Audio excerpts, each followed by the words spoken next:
Good night, horror stories. Before we begin, I want to introduce myself. My name is Nick, I am from Utah, United States, and I am 44 years old. This story is very recent. It happened to me in 2022, and it is the first time I share it outside my circle of trust. It's really scary, and every time I tell it I get a lump in my throat. I still find it very difficult to process. I am a cargo truck driver, and I have been dedicating myself to this job for more than 8 years. My usual route was always between the border of Mexico and the United States, so I already know those roads by heart. I usually deliver to the same clients, and my trips can last up to a week, during which I rest in the truck or at a lodging along the route. I want to clarify that I do not use any type of drugs. I only drink a little alcohol, but never when I drive. My only vice, so to speak, is junk food. Anyway, I'll start telling you what happened to me that night on the road. I was driving down Route 10, almost reaching Tucson.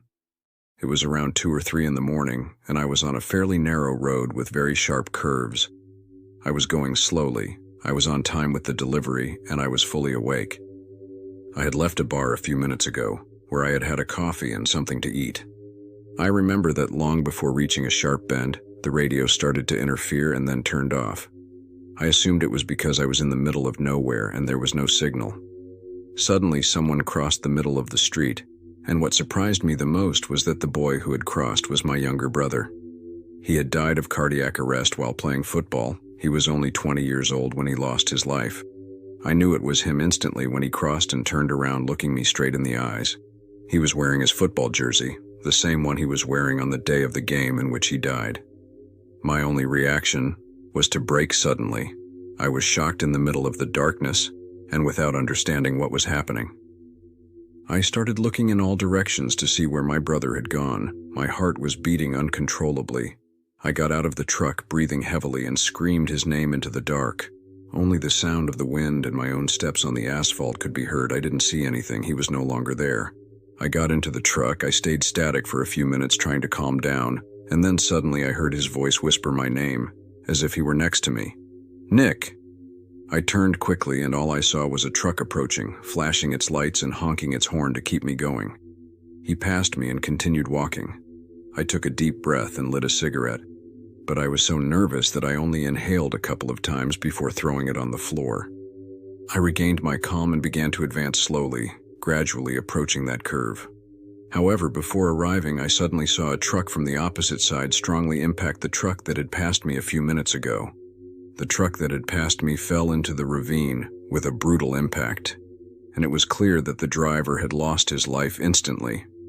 I stood petrified, unable to process what I had just witnessed. The roar of the truck's impact and the appearance of my brother minutes before chilled my blood. I immediately called the emergency services, started the engine again, with trembling hands, and moved forward cautiously until I stopped at the edge of the ravine. I turned on my flashing lights to warn any vehicles that might be following, alerting them to slow down. The darkness was overwhelming, but I approached cautiously, getting out of the truck and shining a flashlight. The wreckage of the truck was scattered everywhere, and it was clear that there was no hope for the driver. However, miraculously, the other driver coming in the opposite direction had survived. I got him out of his seat as best I could and away from the road, away from any danger. In that moment, I felt a mixture of fear and gratitude. If I hadn't stopped thanks to the appearance of my brother minutes before, I could have been the one who fell down that ravine, although I felt very sorry for that man. In the distance, the lights of emergency vehicles broke the darkness of the night. When they arrived and treated the driver who had survived, they discovered that he was intoxicated. There were empty beer bottles strewn across the front seats, but when they took the breath test, it came back positive. I sat on the sidewalk squatting, wondering if my brother had something to do with warning me about what could have happened to me when he crossed my path. Without a doubt, if I hadn't braked, I would have been the one that drunk had crashed, and I wouldn't be here to tell about it now. I feel, and to this day I maintain, that my brother manifested himself to save my life, although unfortunately another person suffered that consequence and lost his life in such a tragic way. Describing how I feel is difficult. To this day, I carry mixed feelings. I feel guilty thinking that it should have been me instead of that man. I felt very afraid, and at the same time, I thank my deceased brother every day of my life for being here alive and still breathing. I pray for the loss of that man and his family. Although justice has been done and the person responsible for the accident is in prison, nothing can bring him back to life. If you have enjoyed this story, we invite you to subscribe and activate the bell so you don't miss any others. Until next time. Hello, Horror Stories.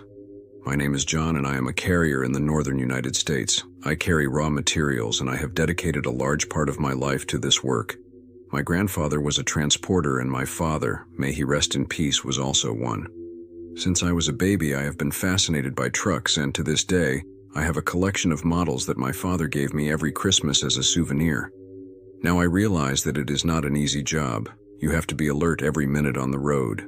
There are very dangerous stretches where you cannot stop, especially in certain states of the country, where I have already had several scares, and not exactly paranormal ones like in this case.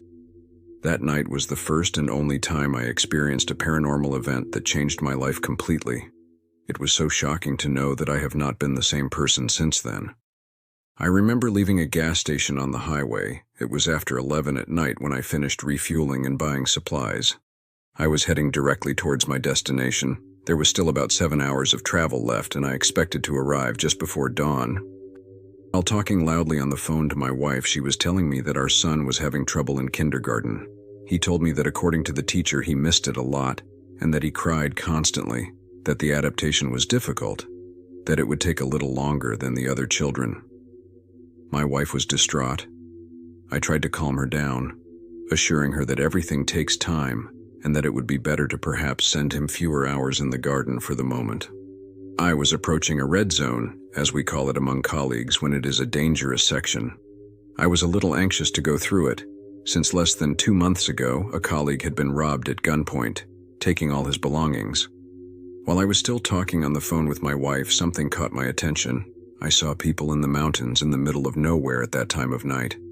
I thought I was hallucinating. I told my wife to wait in line while I approached. She, concerned, asked me how it was possible that there were people on the mountain at that time of night in the middle of nowhere.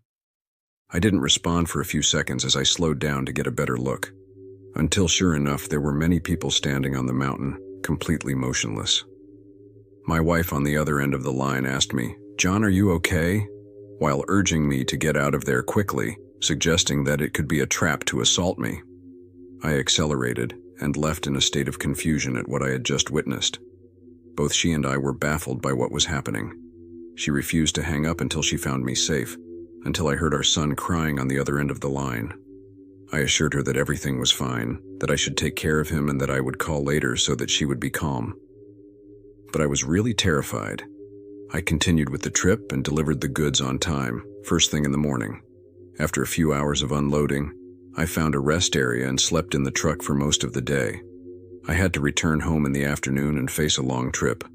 I began the return to my city. Everything seemed normal, although the weather began to change with gusts of wind that made the truck sway slightly and a very cloudy sky. It was about 4 in the morning when I passed by the same place where I had seen those people looking at me from the mountain the night before. I remembered exactly where I was because I had memorized the kilometer. This time I wasn't on the phone with anyone, which made everything even creepier when I saw them again. They were there, in the same position, watching me pass without making any movement. This time I didn't slow down. I couldn't allow myself to look around. Fear invaded me inside. I continued my route. The trip seemed endless, but I can't get it out of my mind that when I left there, I looked in the rearview mirror and they were still watching me. It was chilling. I came home early in the morning and called one of my colleagues who works with me to tell him what happened. I explained to him what route and what kilometer everything had happened. He wrote it down and promised me that he would call me in a few minutes. After a few minutes, I received a call from my colleague. He told me that he had searched the exact address on Google and the first thing that appeared was that bodies had been found buried there a few months ago. At first, I didn't want to believe it and asked him to stop joking, but suddenly his tone changed. He urged me to check it out for myself on the internet, making sure all the information was there, including the photographs. I turned on the computer and searched for the information. I confirmed that everything my friend had told me was true. I decided not to look at the photos, but I carefully read the articles in several newspapers that mentioned that they had dug to replace some underground water pipes and found more than 60 buried bodies. I was completely paralyzed. I didn't understand why they manifested specifically to me or if it had happened to other people as well, but I was sure they were lost souls trying to communicate from beyond. This paranormal experience has deeply affected my mental health. Since then, I avoided passing that kilometer at all costs. If you have enjoyed this story, we invite you to subscribe and activate the bell so you don't miss any others. Until next time.